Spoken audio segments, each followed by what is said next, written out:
Hello friends, welcome back to media talks. நான் உங்கள் Mounika. So நம்ம நேற்றுக்கே சொல்லியிருந்தோம், இந்த அப்டேட் வந்து கொடுத்துருந்தோம், வீக்கோட ஸ்பெஷல் மொமெண்ட்ஸ் இன்றைக்கி இருக்கும் அப்படின்னு சொல்லிட்டு. அதே மாதிரி குட்டி குட்டியாக ஒரு ஸ்பெஷல் மொமெண்ட்ஸும் இருந்துச்சு.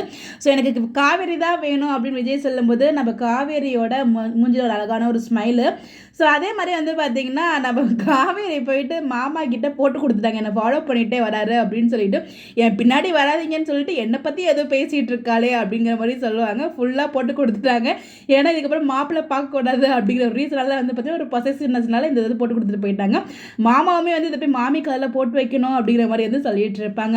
இப்போ வரைக்கும் எனக்குமே தோணுது, ஏன் விஜய் கிட்டே இவ்வளோ நேரம் பேசினாங்க, அப்போ கூட ஏன் நர்மதாவை பற்றி சொல்லலை அப்படின்னு எனக்கு தெரியல. சொல்லியிருந்துருக்கலாம், டீம் அதுக்கு ரீசன் வச்சுருக்காங்க நமக்கு தெரியலங்க, பட் சொல்லலை.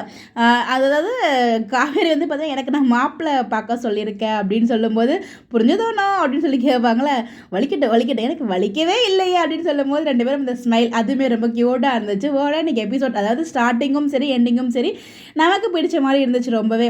ஸோ எல்லா சீன்ஸுமே ரொம்ப நல்லா இருந்துச்சு. அதே மாதிரி குமரன் கங்கா அந்த ஒரு கான்வர்சேஷனுமே ரொம்ப அழகாக இருந்துச்சு. ஸோ குமரனை பொறுத்த வரைக்கும் எல்லாருமே ஒரு அவங்களோட பொண்ணு மாதிரி தான். ஸோ ஈவன் காவேரி கூட உங்களுக்கு ஒரு டாட்டர் மாதிரி தான் வந்து ஒரு ஃபீல் பண்ணுவார். ஸோ அந்த மாதிரி தான் வந்து பார்த்தீங்கன்னா, என்னோட குழந்தைக்கு ஒரு ஃபங்க்ஷன் பண்ணுற மாதிரி எனக்கு ஒரு ஃபீல் இருக்குன்னு சொல்லி பேசும்போது ரொம்ப நல்லா இருந்துச்சு. அந்த சீன்ஸ் எல்லாமே டைலாக்ஸ் அப்பா சூப்பராக இருந்துச்சுங்க. எல்லா டைலாக்ஸும் காவேரி வந்து சொல்லுவாங்க இல்லையா, நீங்கள் நம்ம பேர் பேசிட்டு இருக்கிறத பார்த்தா மாமா போய் மாமி கிட்ட சொல்லுவாங்க, மாமி போயிட்டு கோதாவரியோட அம்மா கிட்ட சொல்லுவாங்க. அந்த கோதாவரின்னு சொல்லி விஜய் சொல்லுவார் இல்லையா, அது வந்து ரொம்ப அழகாக ஹைலைட் பண்ணியிருந்தாங்க. இன்னைக்கு ஒரு டைலாக் எல்லா சீன்ஸுமே ரொம்ப ரொம்ப நல்லா இருந்துச்சு. ஸோ டைலாக் ரைட்டருக்கு நம்மளோட மிகப்பெரிய ஒரு பெரிய வாழ்த்துக்களை சொல்லியே ஆகணும். இன்னொரு பக்கம் நம்ம காவேரி வந்து பார்த்தீங்கன்னா, அந்த க்ளீன் பண்ணுறதுக்கு பெர்மிஷன்லாம் கேட்டு போகிறாங்க. க்ளீன் பண்ணும்போது இப்போ தான் ஏஜ் அட்டனே பண்ணுறாங்க. அதுக்கூட அவங்க பெரிய பொண்ணாக அவங்களோட மேரேஜ் பற்றி டிஸ்கஸ் பண்ண லெவலுக்கு வந்து யோசிச்சுட்டு இருந்தாங்க. அது ரெண்டுமே ரொம்ப நல்லா இருந்துச்சு. ஃபைனலாக தாத்தா கிட்ட பேசுவார் இல்லையா விஜய், அதாவது தாத்தா அண்ட் விஜய் பாண்டிங் ரொம்ப நல்லாயிருக்கும். இப்போ கூட வந்து பார்த்தீங்கன்னா, அவர் பண்ண தப்பெல்லாம் சொல்லும்போது சிரிச்சாங்க. நான் சும்மா தான் சொன்னேன்னு சொல்லிட்டு சொன்னதுக்கெல்லாம் சிரிச்சது. அதுக்கப்புறம் போய்ட்டு வெண்ணிலாவை பற்றி பேசுவாங்களா, அது ஒரு கேஷுவலாக ஒரு ஃப்ளோவில் பேசிட்டாரு. அப்போ நம்ம காவேரிக்கு குட்டியாக ஒரு பொசிஷனஸ் வந்து எட்டி பார்த்துச்சு அது ஸ்டார்டிங்கில். அதுதான் வந்து தாத்தா கிட்ட சொல்லும்போது, ஏன்டா நீ இப்படி பண்ணிகிட்டே இருக்க அப்படிங்கிற மாதிரி தாத்தா சொல்லிட்டு வச்சிடுறாங்க. ஐயோ நான் என்ன பண்ணுறது அப்படின்னு ஒரு அழகாக அவரோட ரியாக்ஷன்லாம் பார்த்தீங்கன்னா ரொம்ப நல்லா இருந்துச்சு. அந்த தாத்தா கிட்ட வந்து பயந்து சின்ன பிள்ளைங்க தப்பு பண்ணால் பயந்து பேசுவாங்க இல்லையா, அந்த மாதிரி ரொம்ப அழகாக வந்து பேசிகிட்டு இருப்பாரு.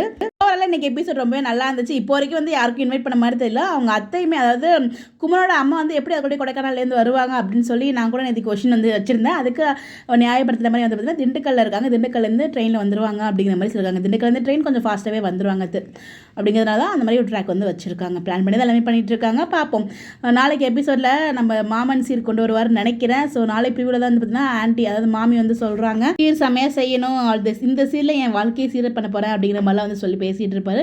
இந்த இடத்துல இவர் கொண்டு வந்தால் மாமி மாமாக்கு உண்மை தெரிஞ்சிடும் இல்லையா அப்படிங்கிற டவுட் எனக்குள்ளே இருக்குது. அதை பற்றி நம்ம தனியாக வீடியோ பேசுவோம். உங்களுடைய கருத்துக்கள் மறக்காமல் கமெண்ட்டில் சொல்லுங்கள். பை.